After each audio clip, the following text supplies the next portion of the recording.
안녕하세요. 바람이입니다. 오늘도 오미호의 소설집 공수 읽어보도록 하겠습니다. 오늘은 길 잃은 무당벌레 이야기를 들려드리도록 하겠습니다. 인간이 계산을 하면 신도 똑같이 계산해. 아쉬운 것은 인간이지 신이 아니야. 햇빛을 가르고 불어온 바람과 그 바람의 결대로 흔들리는 꽃잎의 날개짓을 보시게나. 그게 계산기 두드려서 될 일인가? 바람이 거세지기 전에 날려보내시게. 직장을 그만두고 자이든 타이든 엮였던 대인관계 일제를 끊더니 도서관에 다니며 책벌레가 되다시피 한 남편과의 이혼 문제로 찾아온 잠이었다. 그가 끊어버린 일체 안에는 아내인 나와 아이들까지도 포함돼 있었다. 어쩌다 물어보는 말에는 응, 아니면 아니 정도로만 대답했다. 늦은 밤 도서관에서 돌아와 혼자 간단하게 밥을 차려 먹고 설거지까지 마친 후에는 자신의 서재로 들어가 방문을 닫았다. 잠그지는 않았지만 나와 아이들 누구도 그 문을 열고 들어가지 않았다. 벽 하나를 사이에 두고 나눠진 공간을 연결하는 문 한 짝에 불과했지만 남편의 다친 심리가 둘둘 말린 방문의 두께는 화성보다도 멀고 아득했다. 남편이 직장을 다니지 않는다고 해서 경제적으로 타격을 입는 상황은 아니었다. 비록 보잘것없이 시작한 남편과의 가정생활이었지만 두 아이를 낳고 키워오는 내내 우리 부부는 둘 다 줄기차게 돈을 벌었고 종잣돈을 늘려가는 과정에서 투자했던 부동산 가격이 크게 오르면서 시작됐던 자산 투자 또한 운 좋게도 모두 성공했기 때문이었다. 이미 강남 요지에 위치한 5층 규모 꼬마 빌딩 3채를 소유하고 있었고 거기서 나오는 수익금 또한 자산관리사를 통해 탄탄하게 운영되고 있었기 때문에 남편이 원한다면 여행이든 사업이든 컨설팅을 받아 지원하거나 밀어줄 수 있는 여유 정도는 있었다. 그러나 직장을 그만두고 근 1년이 넘도록 남편은 아무것도 요구하지 않았다. 나는 그저 묵묵히 답답함을 참으면서 지켜보고 기다리는 수밖에 답이 없었다. 경제적으로 자유로워지면 세상에 해결 못할 일이 없을 것만 같았는데 가장 믿었던 남편이 미뤄둔 숙제처럼 뚝 떨어진 셈이었다. 사실 얼떨결에 투자한 부동산에서 생각지도 못했던 큰 수익을 낼 때까지만 해도 나는 세상에 돈이 어떻게 흘러가는지에 대해서는 문외한이었고 관심도 없었다. 그러나 노동으로 벌려면 10년 이상 아끼고 고생해야만 간신히 줄 수 있는 목돈을 불과 1년 반 사이에 벌 수 있다는 사실은 충격적이었다. 화폐 가치와 인플레이션을 활용한 투자에 눈을 뜨기 시작한 계기다. 밤잠을 줄여가며 돈이 가진 정보를 배우기 시작했고 노력한 만큼 돈의 속성을 알아가면서 나에게 돈을 뻥튀기 하는 재주가 있다는 것도 함께 깨달았다. 자산이 쑥쑥 불어나는 것도 재미있었지만 먹고 사는 문제에서 벗어날수록 더 많은 가능성을 열 수 있다는 각성은 거의 감동 수준이었다. 어려운 집안 형편 때문에 화가가 되고 싶었던 꿈을 접고 상업계 고등학교를 졸업하고 은행에서 15년 가까이 성실하게 일했던 나는 마침내 회사에 사직서를 낼 수 있었고 꿈에 그리던 미래 입시를 준비할 수도 있었다.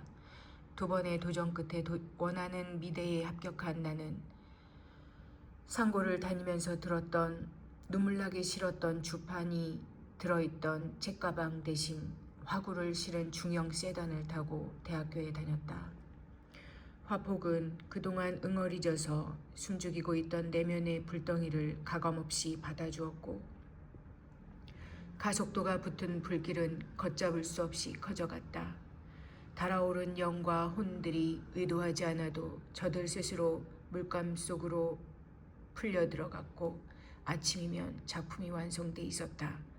영혼과 맞닿은 수많은 밤들이 지나갔다. 동기들과 교수들의 탄사가 이어졌고 과장이 섞이기는 했지만 어린 동기들도 질투 대신 청담동 빌딩 주님이라며 잘 따라주었다. 융통성 있는 처세 덕분인지 주임 교수는 이름이 알려진 작가들이 모인 자리에 나이는 있지만 유망한 신인이라며 나를 소개시키기에 이르렀다. 저마다의 뚜렷한 개성에 도도함이라는 방어 기제를 입힌 그들의 시선들이 처음에는 몹시 불편했지만 나는 나대로의 방식대로 대응하며 모임에 빠지지 않고 참석했다.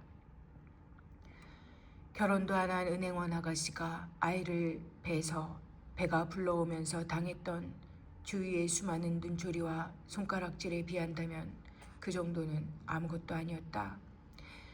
경계선을 그으며 다가오지 않던 그들은 차츰 그들 스스로 파내려갔던 선을 뭉뚱거리거나 뭉그러뜨리거나 민망한 듯 발로 쓱쓱 지워가며 다가오기 시작했다.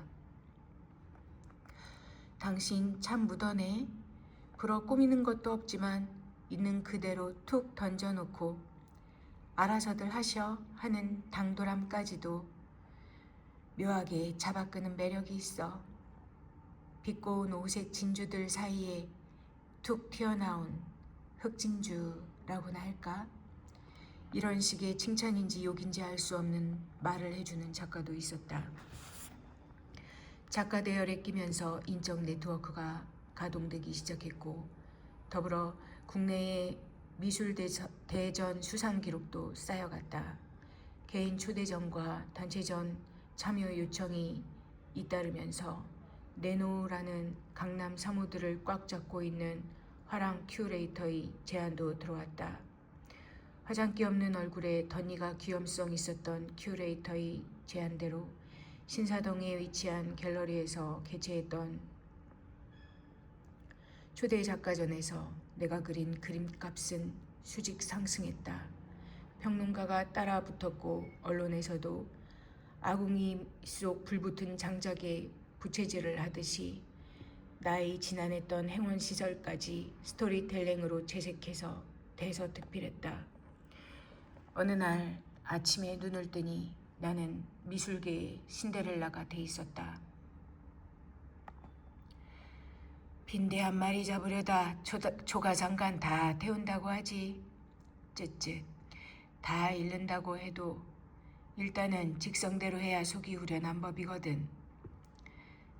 자네는 그 반대로구만. 그 잘난 초가삼간 지키려다 산송장 거두게 생겼어. 대학을 졸업하고 메이저급 언론사 기자로 출발한 남편은 그 나이가 초등학교 입학하던 해부터는 대학교 홍보부서에서 일해왔다. 소위 스카이대 국어국문과를 수석 졸업하고 수석으로 졸업한 남편은 어려서부터 신동으로 불렸을 만큼 똑똑했다.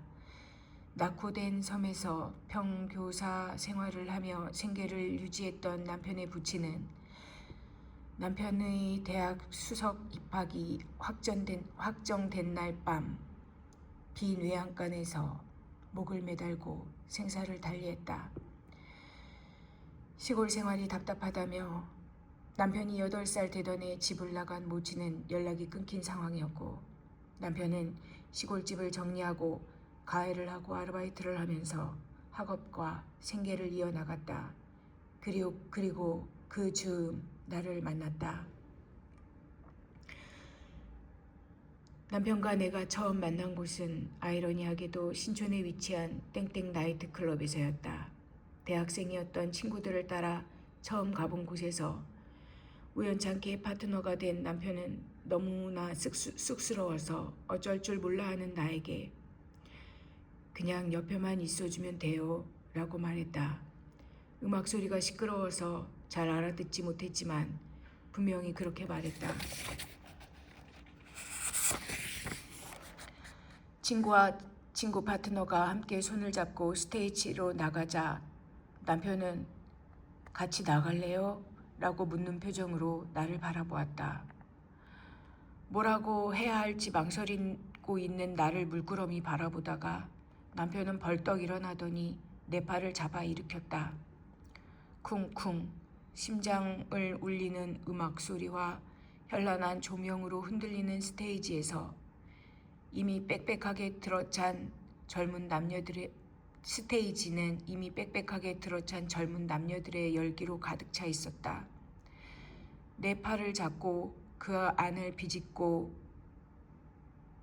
들어간 남편은 내 귀에 입술을 대고 말했다. 그냥 뛰면 돼요.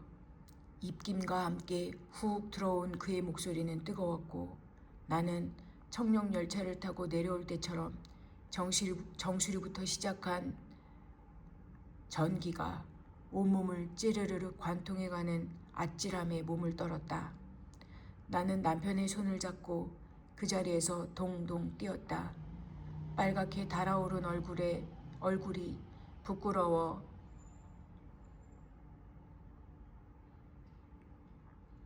오래 신어서 인조가죽이 희끗희끗 벗겨지기 시작한 나의 낡은 검정색 단화만 내려다보며 뛰었다. 그날 새벽 나이트클럽을 나서는 좁은 계단에서 나는 남편의 애프터 신청을 받았다. 그 순간 빨갛게 달궈진 양볼이 빵 터지는 줄 알았다. 오늘 여기까지 읽도록 하겠습니다. 감사합니다.